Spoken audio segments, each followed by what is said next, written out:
So what happens when you take a story that's literally thousands of years old and retell it for, the social media age? Well, you get something like this. And what's so cool is that when you peel back all the modern jokes, you find this classic, timeless structure, the hero's journey. You know the one. A hero gets a call to adventure, they try to bail, they hit absolute rock bottom, and then they come out the other side completely changed. Let's dig into that journey. And boom, we're dropped right into it with this one line. I mean, it is such a perfect, hilarious way to sum up the whole situation. The language alone, living in a giant sushi roll, it just sets this funny, modern, kind of irreverent tone. But the real key here? Ghosting God.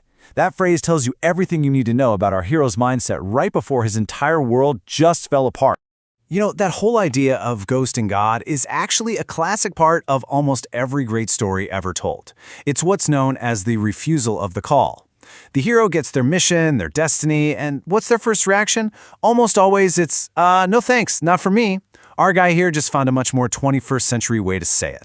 And you can see the entire conflict laid out right here. It couldn't be simpler, right? The mission is clear. Go to Nineveh. But what's the action he takes? The literal opposite. He hops on a boat and flees as far as he can.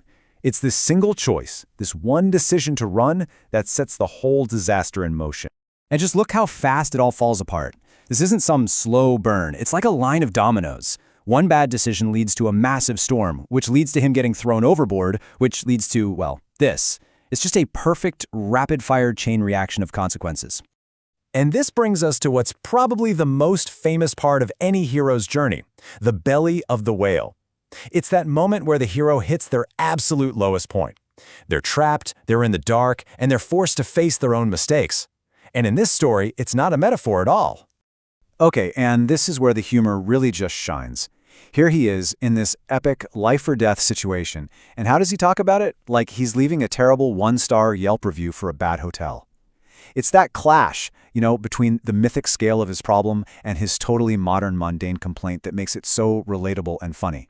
So let's look at this review. Okay, damp and dark, yeah, that makes sense. Violent lurching, check. But then you get to the real kicker, the absolute deal breaker, no Wi-Fi. And that's the perfect punchline. For a vlogger, for pretty much anyone today, being totally cut off from the world, that might actually be rock bottom. And you gotta remember, this wasn't just a quick scare. 3 days. Just imagine that. 3 full days alone in total darkness with nothing to do but listen to your own thoughts. This wasn't just about surviving. It was a forced timeout from the universe. A long, intense, and totally unavoidable period of self-reflection. So after 3 days of that, you know something's got to give. And this is it. This is the turning point. This is the moment he stops just complaining about how bad his situation is and actually starts thinking about the decisions that got him there.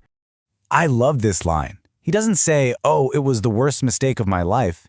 He uses this incredibly modern, understated slang, a mid-tier decision. It's such a casual way to admit a catastrophic failure, and that's what makes it so powerful. It shows this profound moment of self-awareness and regret, all without any of the big drama. He finally gets it. And right here, you can just feel the entire tone of the story shift. The sarcastic vlogger, he's gone. And in his place is someone who's been genuinely deeply changed by this whole ordeal. This is the transformation. This is the entire point of the journey. So, when you're at your absolute lowest point, completely cut off from everything, and you finally admit to yourself that you messed up, what happens next? Just that. 3 simple words. I'm done running. It's so direct, but it says everything. This is the moment of surrender. He's not giving up to the whale. He's giving in to his mission. The fight against his own destiny is finally over. And this is the payoff for that surrender. The connection that he tried so hard to ghost is suddenly back. He calls out from the absolute bottom, from the worst place imaginable, and realizes that someone is actually listening. You can just feel the wave of relief in that realization. Okay, so he's had his big revelation. He's a new man. But he's still, inside a giant fish. This last part of the story is all about the return. It's about what you do after you've been transformed. And the response is immediate. The walls of his prison literally dissolve. He's shot out of the darkness and thrown right back into the light. It's a second chance, a literal rebirth onto the shore. And I love this part because we get another dose of that practical, modern humor. This epic spiritual rebirth is immediately followed by a simple to-do list. The new mission isn't some vague idea anymore. It's a series of concrete, actionable steps. He knows exactly what he has to do now. And that is just the perfect sign-off.